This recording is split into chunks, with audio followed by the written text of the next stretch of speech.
Kisah Gajah Mada Panglima terhebat Majapahit. Kisahnya sebagai berikut.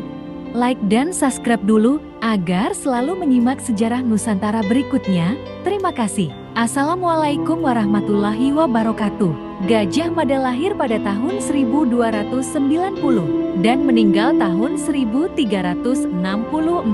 Yang dikenal dengan julukan Jirnodara adalah seorang panglima perang dan mapatih Perdana Menteri yang sangat berpengaruh di Nusantara. Pada zaman kerajaan Majapahit, pertama asal-usul, Gajah Mada adalah seorang panglima perang terhebat Majapahit. Beliau diketahui lahir pada tahun 1290 dan wafat pada tahun 1364.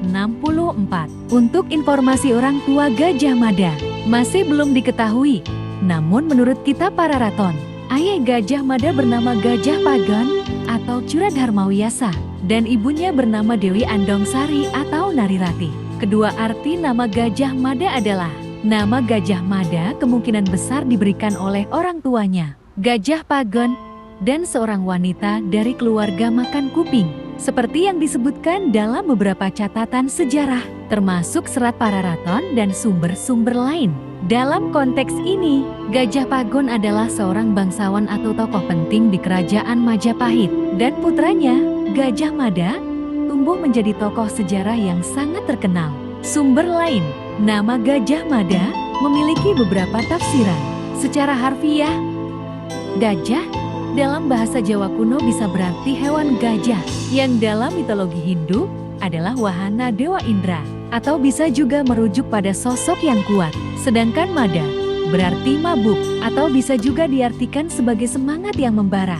Jadi, Gajah Mada bisa diartikan sebagai gajah yang kuat dan bersemangat, atau pembawa perintah raja yang kuat dan berani menghadapi rintangan. Gajah dalam mitologi Hindu, gajah adalah hewan yang dianggap suci dan merupakan kendaraan wahana Dewa Indra. Gajah juga dikaitkan dengan Dewa Ganesha, dewa berkepala gajah. Ini menunjukkan bahwa Gajah Mada mungkin dianggap sebagai sosok yang kuat dan dihormati.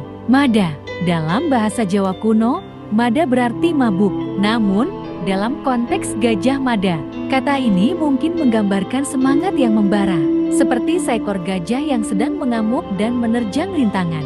Kedua, karir Gajah Mada.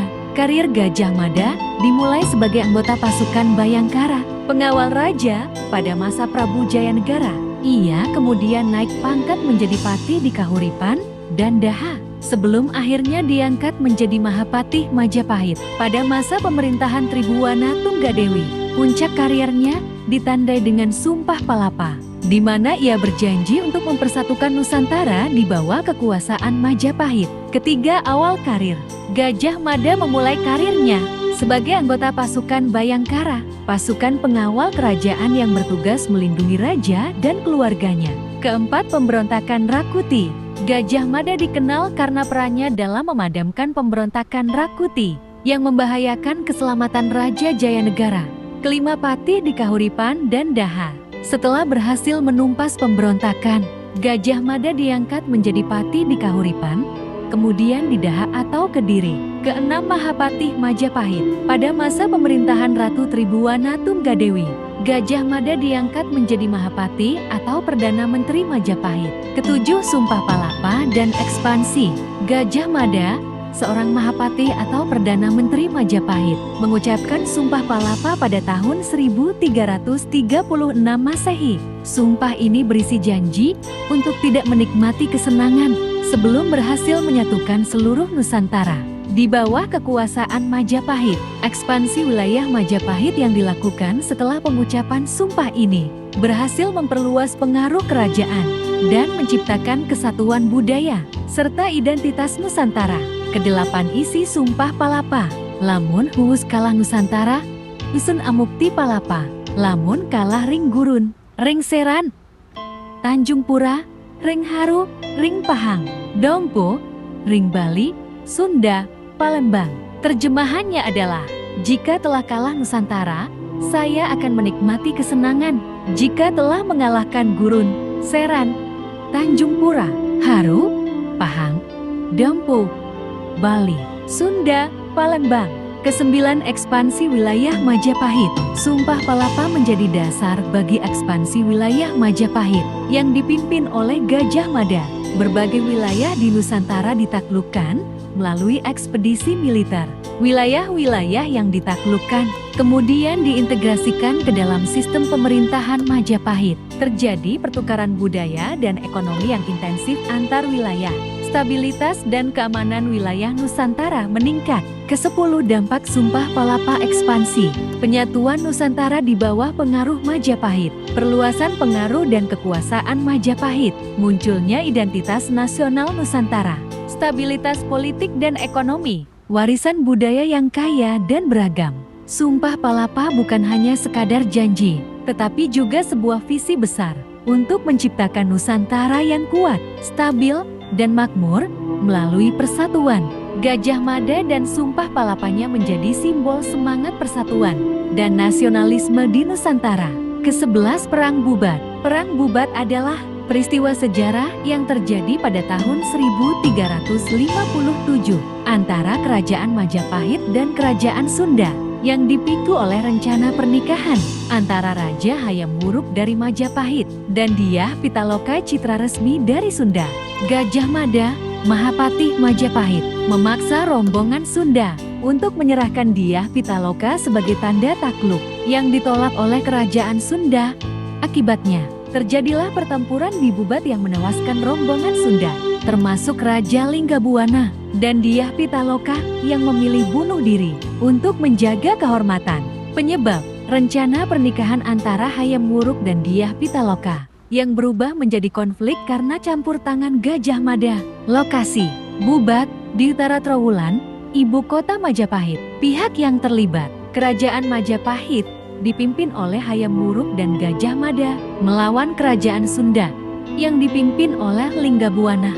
Alhasil, pertempuran sengit yang menewaskan rombongan Kerajaan Sunda, termasuk raja dan putri, serta memicu renggangnya hubungan antara Majapahit dan Sunda.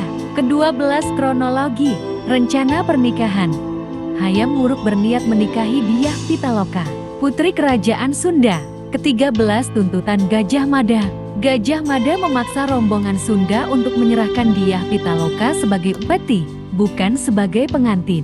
Ke-14, penolakan dan pertempuran. Kerajaan Sunda menolak permintaan tersebut dan terjadinya pertempuran di Bubat. Ke-15, tragedi. Rombongan Sunda, termasuk raja dan putri, gugur dalam pertempuran, dan putri melakukan bunuh diri untuk menjaga kehormatan. Ke-16, dampaknya, renggangnya hubungan. Perang Bubat menyebabkan hubungan antara Kerajaan Majapahit dan Kerajaan Sunda menjadi memburuk. Ke-17, meruntuhkan nama baik Gajah Mada. Peristiwa ini menjadi catatan buruk bagi Gajah Mada dan dianggap sebagai awal penurunan pamor dan pangkatnya. Ke-18, perubahan dalam kebijakan Majapahit. Peristiwa ini juga memicu perubahan dalam kebijakan Majapahit menjadi lebih terbuka dan tidak terlalu bergantung pada Gajah Mada.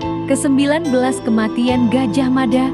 Gajah Mada meninggal dalam ketidakjelasan pada tahun 1364 pada usia 74 tahun. Ke-20, catatan. Perlu diketahui bahwa identitas Gajah Mada belum jelas, apalagi nama asli Gajah Mada. Belum diketahui nama aslinya siapa, dan apakah Sumpah Palapa itu benar menguasai daerah tersebut, karena tidak ada bukti daerah itu dikuasai. Contohnya, tidak ada bukti peninggalan Majapahit di luar Pulau Jawa, seperti bangunan, bahasa, budaya, dan lain-lain. Sumber: Wikipedia, Sanskerta, dan lain-lain. Demikianlah sejarah Nusantara kali ini, dan nantikan sejarah Nusantara berikutnya. Terima kasih. Wassalamualaikum warahmatullahi wabarakatuh.